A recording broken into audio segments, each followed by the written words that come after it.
सौदाइश का भागता इस आरोही एकदम क्लूलेस होकर उसकी तरफ देखा। उसे कोई भी आइडिया नहीं था कि वहां पर किस तरह का खाना मिलता होगा और किस तरह का नहीं। और तो और वो वहां पर उनके सामने कुछ बोलने से भी डर रही थी, क्योंकि उसे पता था अगर उसने कुछ भी सिली बात अपने मुंह से निकाली तो फिर बेवजह उसे रिधान का गुस्सा झेलना होगा।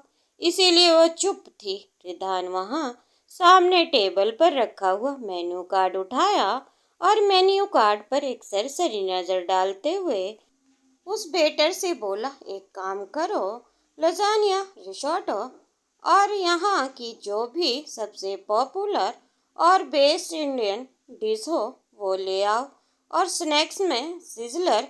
वैसे तुम क्या पसंद है? कुछ अपना फेवरेट ऑर्डर करना हो तो तुम भी कर सकती हो।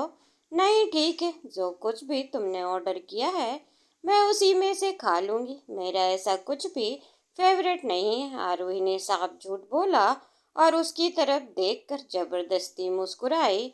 उन दोनों की ये बात सुनकर वेटर चुपचाप वहां से बाहर निकल गया और फिर कुछ देर बाद उन लोगों के लिए एक ब्लू कलर की ड्रिंक टेबल पर रख कर वापस चला गया। आरोही बड़े ही ध्यान से उस गिलास और ड्रिंक को देखने में लगी। पीने से पहले तो कुछ देर तक उस ड्रिंक को समझने की कोशिश की। उसे बिल्कुल भी समझ नहीं आया कि वो आखिर कौन सी ड्रिंक है, इसीलिए वो पीने में थोड़ा सा हिचकिचा रही है। ये यहाँ की सबसे स्पेशल ड्रिंक है, ब्लूबेरी मॉकटेल। टेस्ट करके देखो, मुझे तो बहुत पसंद है। मुझे लगा तुम्हें भी पसंद आएगी, इसीलिए मैंने दो मंगवा ली। अपनी ड्रिंक एंजॉय करते हुए रिधान ने आरोही से कहा। तो धीरे से अपना सिर हिलाते हुए आरोही ने भी वो ड्रिंक पीना शुरू की। शुरू में वो उसे थोड़ी सी खट्टी ज़्यादा लगी, लेकिन फिर बाद में उसे काफ़ी टेस्टी लगी, तो वो अपनी ड्रिंक एंजॉय करने लगी। कुछ देर बाद रिधान का ऑर्डर किया हुआ वो सारा खाना उन लोगों के टेबल पर सजा हुआ था और आरोही आंखें वो सारा खाने पर ही टिकी हुई थी। वो बहुत ही लालच भरी नजरों से खाने को देख रही थी, क्योंकि उसे सच में काफी भूख लग रही थी। लेकिन वो रिधान के खाना शुरू करने का इंतजार कर रही थी। क्या सोच रही हो, शुरू करो ना। उसे इस तरह लालच भरी निगाहों से खाने की तरफ देखते हुए रिधान समझ गया कि उसे काफी ज्यादा भूख लगी है। इसीलिए उसने कहा, नहीं वो तुम भी खाओ। खाने में तुमने तो कुछ भी नहीं खाया था डिनर में, तुम्हें भी भूख लगी होगी ना। आरोही ने उसकी तरफ देखते हुए कहा। रिधान को समझ नहीं आया कि पहले खाना खाने में ही सीरिया रही है या फिर सच में उसकी फिक्र करते हुए बात बोल रही है। रिधान ने थोड़ी लापरवाही से कहा, अरे कोई फॉर्मेलिटी अदा करने की जरूरत नहीं है, तुम भी शुरू कर सकती हो। रिधान ने उसे कंफर्टेबल करने के लिए बात बोली और ये बात सुनते ही आरोही के चेहरे पर जेन्युइनली प्यारी सी स्माइल आ गई। उसने तुरंत ही अपनी प्लेट उठाकर उसमें खाना सर्व करना शुरू कर दिया, क्योंकि उसे 5 स्टार रेस्टोरेंट की फेमस इंडियन डिश शाही पनीर और बटर चिकन थी, और साथ ही चिकन बिरयानी और फ्राइड चिकन, रोस्टेड चिकन और कटलेट कबाब का सिजलर भी था। आरोही को नॉनवेज फूड काफ़ी पसंद है, इसलिए उसकी काफ़ी देर से इन चीज़ों पर ही ध्यान था। रिधान के बोलते ही अपनी प्लेट में खाना सर्व किया और तुरंत ही खाना शुरू कर दिया। एक के बाद एक चीज़ वो अपने मुंह में भरते हुए खा रही थी। मुंह से खाना भरा हुआ आरोही बोली, वाह अमेजिंग, ये तो बहुत टेस्टी है। ये बात बोलते हुए उसकी आंखों में एक अलग सी चमक नजर आ रही थी, जो कि रिधान ने भी नोटिस की। रिधान को इंडियन खाना इतना पसंद नहीं है, इसीलिए उसने अपने लिए लजानिया ऑर्डर किया था और वो अपनी प्लेट में वही निकाल कर खाने लगा। वो एकदम आराम से धीरे धीरे छोटी बाइट लेकर खा रहा था, लेकिन आरोही को इस तरह खाते देखकर उसे बहुत ही अच्छा लग रहा है। ये सोचकर कि खाना एंजॉय कर रही है, तुम्हें सच में इतना अच्छा लगा क्या? वैसे आज से पहले तुमने कभी यहाँ का खाना नहीं ट्राई किया क्या? रिधान ने अपना खाना खाते हुए उससे पूछा। रिधान का ये सवाल सुनकर आरोही एक पल के लिए खाना खाते हुए रुक गई और अपने मुंह में भरा हुआ सारा खाना निगलने के बाद बोली, मेरी कंडीशन देखकर तुम्हें लगता था कि कभी मैं ऐसी जगह खाना क्या पानी भी अफोर्ड कर पाऊंगी, लेकिन ऐसा नहीं है कि मैं बाहर का खाना नहीं खाया। मैंने कुछ छोटे रेस्टोरेंट में अपनी दोस्त के साथ जाकर खाना खाया था, लेकिन ज़्यादातर मैं सड़क के किनारे वाले फूड स्टॉल में ही खाना पसंद करती हूँ। उनका सारा खाना बहुत टेस्टी होता है और बहुत ही अनहेल्दी अनहाइजेनिक भी। तुम्हें वो खाना अवॉइड करना चाहिए। इससे बेटर तो तुम घर पर ही कुछ बना लो। उसकी बात सुनकर रिधान तुरंत ही बोला, हाँ वो तो ज़्यादातर ही खाती हूँ, कौन सा रोज बाहर खाने के पैसे होते थे मेरे पास, बट थैंक्स टू यू मुझे आज यहाँ का इतना टेस्टी नॉन वेज खाना खाने को मिला। वैसे ये शाही पनीर भी बढ़िया है, तुम भी ट्राई करो ना एक बार। इतना बोलते हुए आरोही ने शाही पनीर का बॉल रिधान की तरफ बढ़ाया, तो उसके कहने पर रिधान ने भी उसमें से एक बाइट ले लिया और उसे वो सच में अच्छा लगा।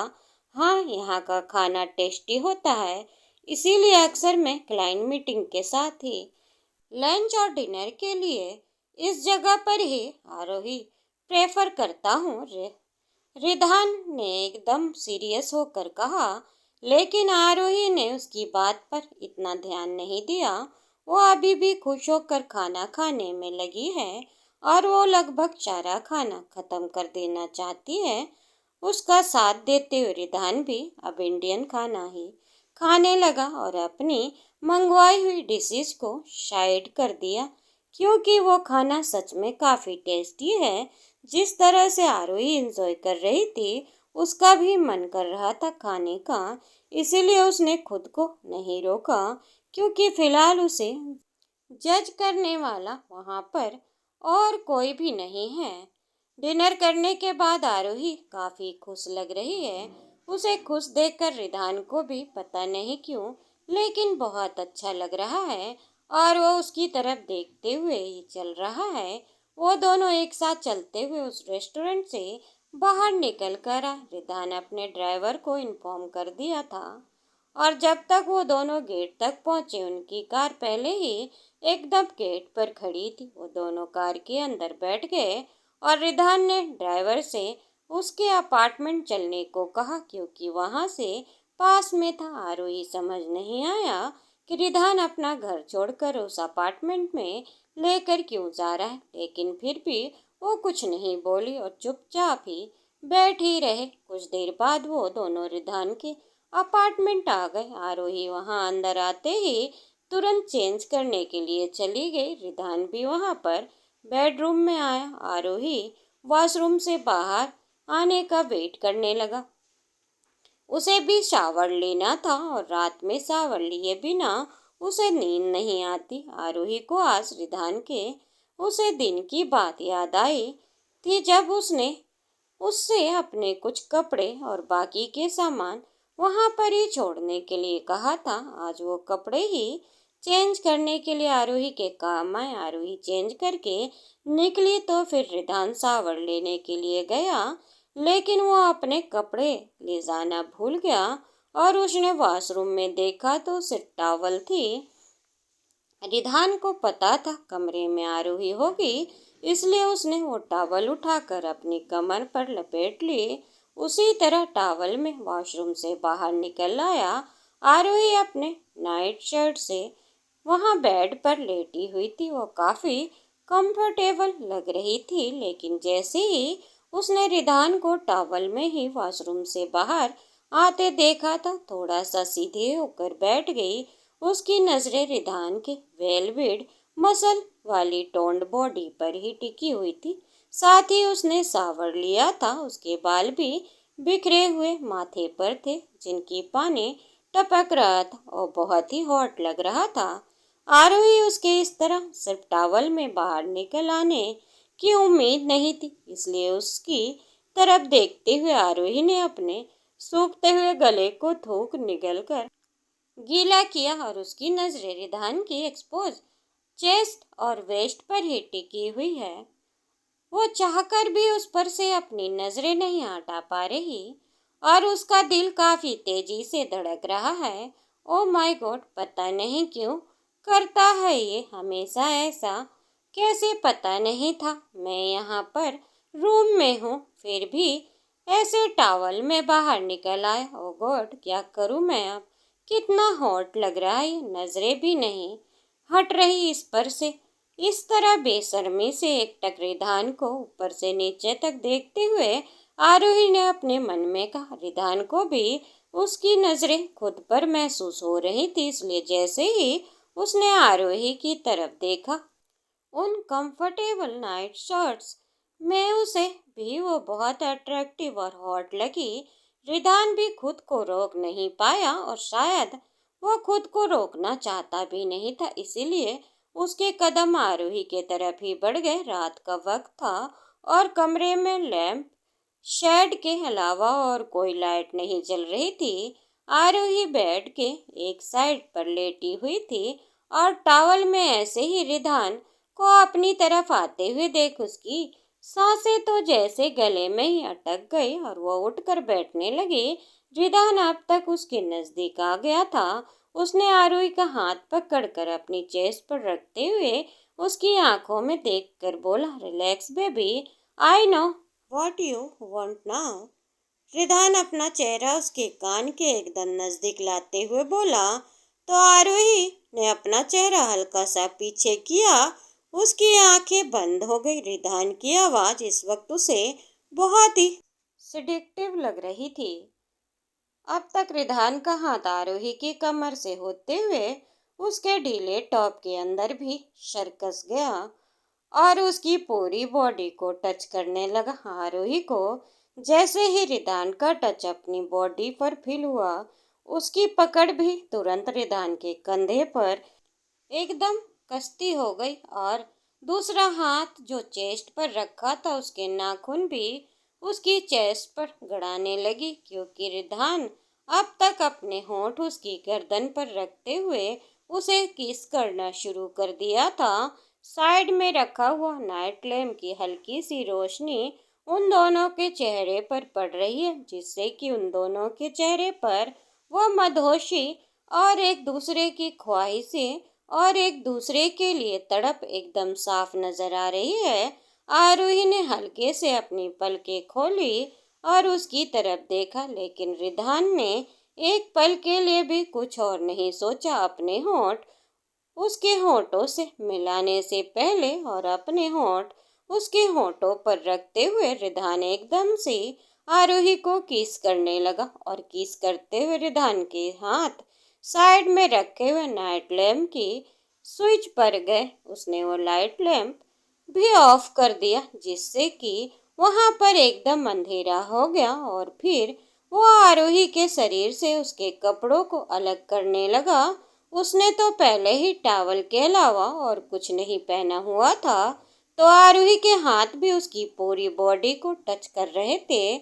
आरोही ने भी उसके चेस्ट पर ओपन माउथ किस करना शुरू कर दिया और साथ ही मीठी सिसकारियों की आवाज भी उसके मुंह से निकल रही है।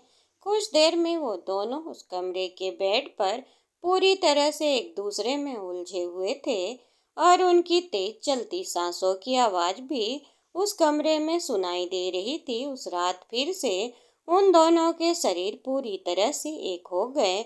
आरोही को अपनी बाहों में भरे हुए रिधान के जहन में एक बार ये बात आई कि वो तनीषा से प्यार करता है और ये गलत है। इस तरह उसका बार बार आरोही की तरफ अट्रैक्ट होना और उसके करीब जाना, लेकिन फिर भी चाहकर भी वो खुद को रोक नहीं पाया, क्योंकि वो सिर्फ अट्रैक्शन नहीं था, अट्रैक्शन से कहीं ज्यादा था उन दोनों के लिए ही, क्योंकि आज पहली बार आरोही भी पूरे होश में उसके करीब आई, तो उन दोनों के लिए ये बहुत ही अमेजिंग फीलिंग थी और वो रिधान के साथ उस मोमेंट को पूरी तरह से इंजॉय कर रही। वो दोनों एक दूसरे की बाहों में वहीं बिस्तर पर थे और एक दूसरे से दूर नहीं होना चाहते थे। इस बारे में सोचना तक नहीं चाहते थे। आरोही को रिधान की आंखों में अपने लिए कुछ ऐसा नजर आ रहा था जो कि उसने आज तक कभी नोटिस नहीं किया था। और रिधान जिस तरह से उसे प्यार कर रहा था, आरोही को भी उसके हर एक्शन से खुद से प्यार हो रहा था। इस वक्त खुद को बहुत ही इम्पोर्टेंट और खूबसूरत महसूस कर रही थी और नजरें उठाकर उसने रिधान की तरफ देखा और कुछ बोलना चाहा तो रिधान ने धीरे से उसके होठों पर अपनी उंगली रख दी और फिर उंगली हटाकर रिधान उसके होठों पर अपने होठ रखकर हल्के से चूम लिया और उसके हर छोटे से छोटे एक्शन में भी आरोही खुद के लिए प्यार महसूस कर सकती थी और इसीलिए वो बहुत ही सुकून महसूस कर रही थी। रिदान जैसे ही आरोही और ज्यादा नजदीक आया, आरोही को अपने पूरे बदन में चींटियां सी रेंगती हुई महसूस हुई और एक मीठी आह उसके मुंह से निकल गई और उसने अपने नाखून रिधान के पीठ पर गड़ा दिया। उन दोनों के बीच की सारी दूरियां आज एक बार फिर से मिट चुकी थी और इस बार आरोही भी पूरी तरह से रिधान को एक्सेप्ट कर चुकी थी और उन दोनों का ये रिश्ता अब उसे 5 करोड़ की डील या फिर किसी भी पैसों के लालच और सिर्फ लास्ट या जिस्म की जरूरत से बहुत ज्यादा ऊपर उठ चुका था और दोनों ही कहीं ना कहीं एक दूसरे के लिए इस एहसास को महसूस कर पा रहे थे। लेकिन बस अगर कुछ नहीं था तो उन दोनों के ही अंदर एक दूसरे को एक्सेप्ट करने की हिम्मत। आरोही की आंखों में एक आंसू निकला और उसी तरह प्यार भरी निगाहों से उसने रिधान की तरफ देखा तो रिधान ने धीरे से उसके माथे पर किस किया और फिर पूरी तरह से उसे अपने बाहों में भर लिया। एक दूसरे से प्यार करने के बाद उस रात वो दोनों एक दूसरे के बाहों में बहुत ही सुकून की नींद सोए। दोस्तों, उम्मीद करती हूँ आपको कहानी पसंद आई होगी। कहानी पसंद आई हो तो वीडियो को लाइक, चैनल पर नए हो तो चैनल को सब्सक्राइब करना न भूलें। हमें कमेंट करके ज़रूर बताएं आपको ये कहानी कैसी लगी। धन्यवाद दोस्तों।